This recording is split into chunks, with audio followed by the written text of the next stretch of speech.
आज की कहानी ऐसे शख्स की है जिसने अपनी ज़िंदगी की शुरुआत छोटी मोटी लूटपाट से की। फिर बाद में पैसा कमाने के लालच में उसने हैवानियत की सारी हदें पार कर दी। एक के बाद एक करीब 70 से भी ज़्यादा लोगों की बेरहमी से हत्या कर दी। पुर्तगाल की राजधानी लिस्बन में आज भी उस शख्स का सिर पिछले 143 साल से भी ज़्यादा समय से जार में सुरक्षित रखा हुआ है।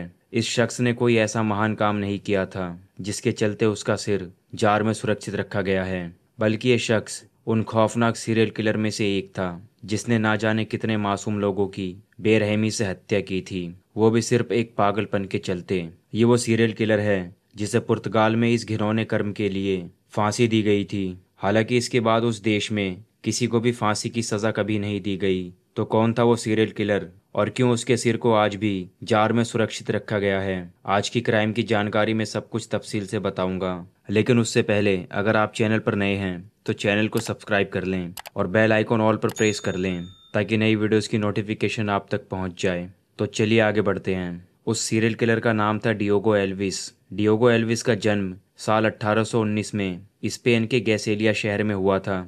डियोगो जब जवान हुआ तो काम की तलाश में पुर्तगाल के लिस्बन शहर पहुंचा। यहाँ उसने नौकरी की तलाश की, लेकिन उसे नौकरी नहीं मिली। इस दौरान डियोगो कुछ ऐसे लोगों से मिला जो कि नौकरी नहीं करते थे लेकिन फिर भी ऐश की ज़िंदगी जी रहे थे। जब डियोगो ने पता लगाया कि वो लोग ऐसा क्या काम करते हैं जिससे उनके पास इतने पैसे हैं, तो उसे पता चला कि ये लोग छोटे मोटे क्राइम करके पैसे कमाते हैं। बस यही बात उसके मन में भी बैठ गई। उसने भी तय कर लिया कि वो क्राइम की राह पकड़ेगा और बहुत पैसा कमाएगा। फिर डियोगो ने शुरुआत की लूटपाट से। वो अक्सर भीड़ भाड़ वाले इलाकों में जाता और लूटपाट की घटनाओं को अंजाम देता। डियोगो की जिंदगी इसी तरह गुजर रही थी। फिर उसके मन में और पैसा कमाने का लालच आया। उसने सोचा क्यों ना कोई बड़ा हाथ मारा जाए। डियोगो ने काफ़ी सोचा और एक रिसर्च की।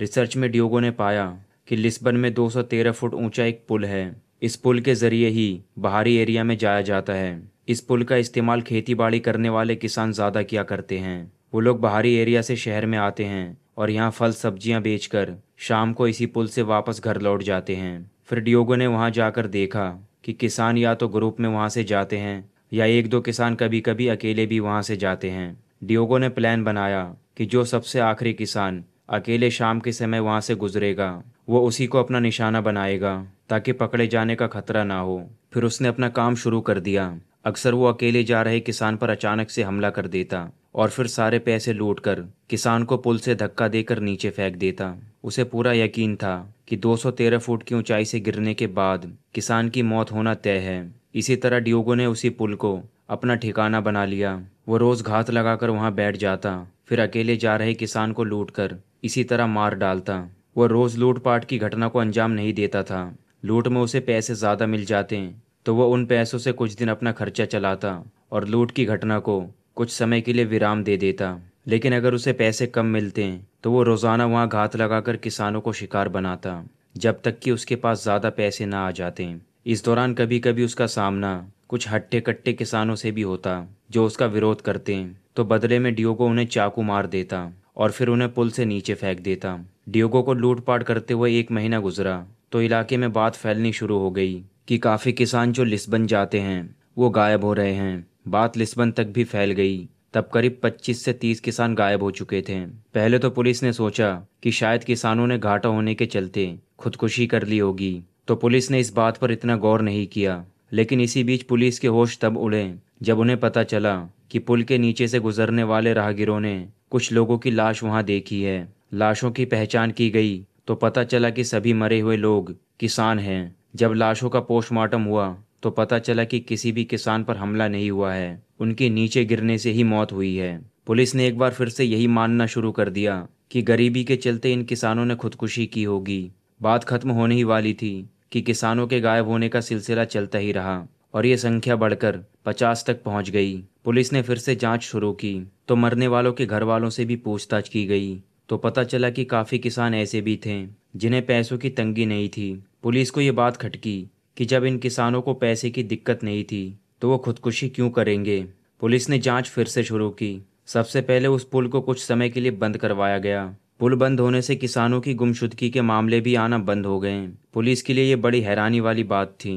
फिर पुलिस ने पुल के नीचे तलाशी ली तो वहां से बहुत सी लाशें मिलनी शुरू हुई। जांच शुरू हुई तो देखा कि कुछ लाशों में चाकू के हमले के निशान भी हैं। पुलिस को ये समझने में देर नहीं लगी कि मामला खुदकुशी नहीं बल्कि हत्या का है। इसके बाद पुलिस ने पहली बार माना कि कोई शख्स है जो किसानों की हत्या कर रहा है। पुलिस ने गुमनाम हत्यारे की तलाश शुरू कर दी। बात डियोगो तक भी पहुंची तो उसने सोचा कि कुछ समय इस काम को विराम दे दिया जाए। 3 साल तक डियोगो ने कुछ नहीं किया। फिर सरकार ने यह तय किया कि अब पुल को खोल देना चाहिए और पुल खोल दिया गया, लेकिन वहाँ सिक्योरिटी बढ़ा दी गई। डियोगो ने सोचा कि अब फिर से अपना काम शुरू करना चाहिए, लेकिन सिक्योरिटी टाइट होने की वजह से वो ऐसा कुछ भी नहीं कर पा रहा था। डियोगो ने सोचा कि अब क्राइम करने का तरीका बदलना चाहिए। एक गैंग बनाकर अब लूट की घटनाओं को अंजाम देना चाहिए। फिर उसने उन लोगों की तलाश की जो गरीब थे और छोटे मोटे क्राइम से जुड़े थे। फिर कुछ दिनों बाद उसकी तलाश पूरी हुई और डियोगो ने एक गैंग बना लिया। पहले लिस्बन में ही छोटी मोटी लूट की और उन पैसों से गैंग के लिए हथियार खरीदे। फिर गैंग के साथ मिलकर डियोगो ने शहर में रहने वाले रईस परिवारों को अपना निशाना बनाना शुरू किया। गैंग के साथ पहले रैकी करता, फिर लूट की घटना को अंजाम देकर उस घर में रहने वाले लोगों को बेरहमी से मौत के घाट उतारकर फरार हो जाता। पूरे शहर में अब ये बात फैलने लगी कि रईस लोगों के घर में लूटपाट के बाद उन्हें मार दिया जा रहा है। पूरा शहर इस खबर से डरने लगा। पुलिस की भी टेंशन बढ़ गई। आरोपियों को ढूंढने के लिए काफी तादाद में पुलिस फोर्स लगाई गई, लेकिन कोई सुराग नहीं मिला। इसी दौरान डियोगो ने लिस्बन के मशहूर डॉक्टर को अपना निशाना बनाने का सोचा। प्लान के तहत डियोगो डॉक्टर के घर में घुसता है और फिर लूटपाट करके डॉक्टर समेत परिवार के 4 लोगों को बेरहमी से मार डालता है। डॉक्टर की हत्या की खबर आग की तरह फैल गई। पुलिस पर अब ऊपर से प्रेशर आ गया कि आरोपियों को किसी भी हालत में पकड़ना है। पुलिस ने जांच बढ़ाई और उन्हें पता लगा कि कुछ बदमाश हैं जो शहर के बाहर रहते हैं। वो शहर में आते हैं और वारदात को अंजाम देकर वापस लौट जाते हैं। इस बात को आधार बनाकर पुलिस ने उन लोगों को तलाशना शुरू किया। डॉक्टर की हत्या में बस एक बात पुलिस के लिए काफी काम आई, वो ये कि डॉक्टर की हत्या की सूचना आधे घंटे के अंदर ही पुलिस को मिल गई थी, जिससे पुलिस ने शहर में नाकाबंदी करके पूरे शहर की पुलिस को एक्टिव कर दिया ताकि आरोपी शहर से बाहर ना जा सके। इसी बीच पुलिस ने शहर से बाहर निकलते हुए 4 से 5 संदिग्ध लोगों को पकड़ा। उनसे सख्ती से पूछताछ की गई तो उन्होंने अपना जुर्म कबूल कर लिया। इन सभी में डियोगो एल्विस भी था, जो कि पुलिस के सामने बिल्कुल खामोश खड़ा था। पूछताछ में पुलिस को पता चलता है कि गैंग का लीडर डियोगो ही है। सबकी हिस्ट्री खंगाली गई तो पता चला कि ये लोग छोटे मोटे क्राइम से जुड़े थे, लेकिन पुलिस को डियोगो पर शक होता है तो पुलिस डियोगो से सख्ती से पूछताछ करती है। डियोगो जल्द ही अपना गुनाह कबूल कर लेता है कि उसी ने किसानों को लूटपाट करके मारा है।